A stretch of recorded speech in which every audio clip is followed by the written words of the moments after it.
What has your pet accidentally conditioned you to do? 1.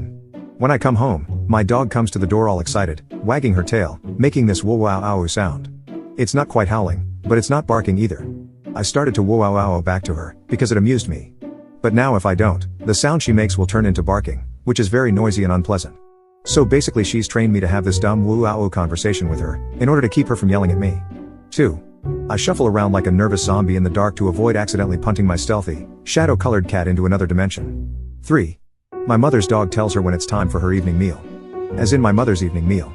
The dog knows she eats after my mother, so when she starts to get peckish she goes and bugs her to start cooking. When I go back to visit, we'll be sitting chatting and the dog will sidle in and become a presence in the room for maybe 30 seconds until my mother casually looks at her watch and says I suppose we better think about eating.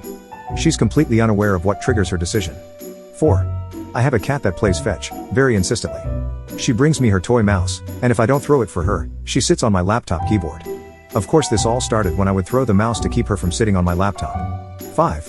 Sleep on my back or front. I used to be a side sleeper but have an elderly cat who loves her human bed.